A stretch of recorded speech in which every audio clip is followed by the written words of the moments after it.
remember Alan Watts once asked me, Joe, what is your yoga? I said, my yoga is underlining sentences.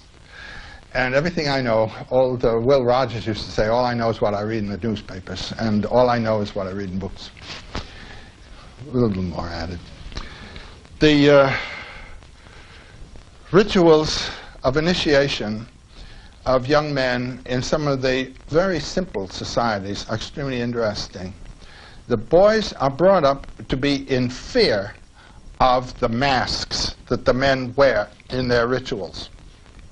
These are the gods. These are the personifications of the powers that structure the society. The boy, when he gets to be more than his mother can handle, the men come in with their masks, or whatever their costume is, and they grab the kid, and he thinks he's been taken by the gods. Taken out into the men's ground, and he's beaten up and everything else. But then there, in New Guinea, there's a wonderful, wonderful event where this poor kid has to stand up and fight a man with a mask. I'd say he's fighting the god. The man lets the kid win. Takes the mask off, puts it on the kid. Now, the mask is not there defeated and simply said, oh, this is just myth. It said the mask represents the power that is shaping the society and has shaped you, and now you are a representative of that power. That's a big story. And there are quite a number of examples around the world. Down in Tierra del Fuego, the Ona people down there had rituals of this kind where the kid had to get up and fight this god power that he'd always been afraid of. And the man put up a good fight for the kid, you know, but then the boy won. Now you're a man. You've broken past the image as fact and understand the image as metaphor. And you are to represent what the metaphor stands for.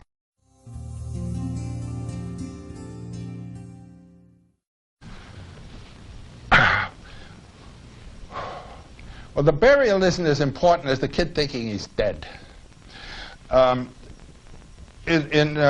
Again, these bull roarers, you know, the whoo, whoo, whoo, this is the voice of the deity. Again, in New Guinea, there's a ritual where the kid is, his eyes are covered by the initiating man, and the bull roarer comes over and he tells him, now the demon, dragon, grandpa is coming to eat you. He thinks he's a goner. That's the Liebestod idea that Wagner handles, you see. You think you're dead, and bing, you've broken past it. You've got a new, expanded life. You're bigger. What has died has been the infantile ego.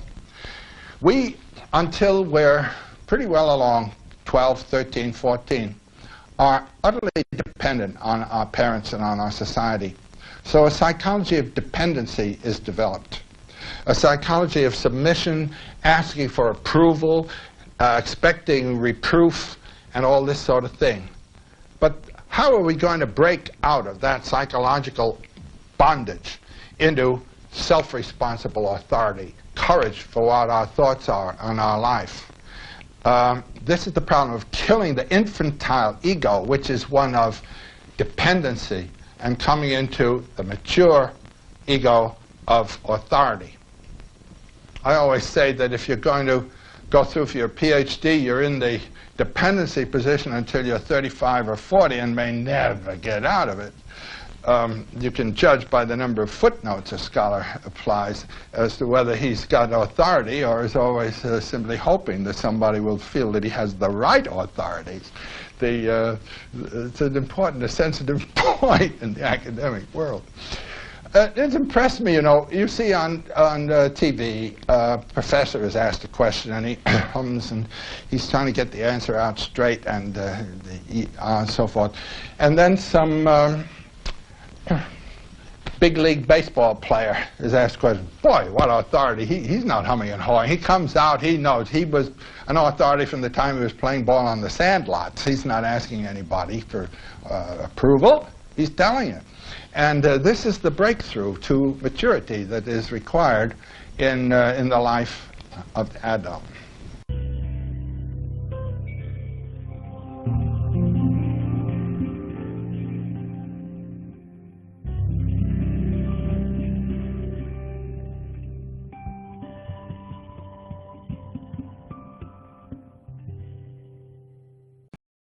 Si consideras que la información de este video es de importancia y que mi trabajo como subtitulador e investigador merece ser remunerado económicamente, puedes hacer la colaboración que desees al link que queda en la descripción de este video, a la cuenta de Patreon o, como siempre, la cuenta de PayPal.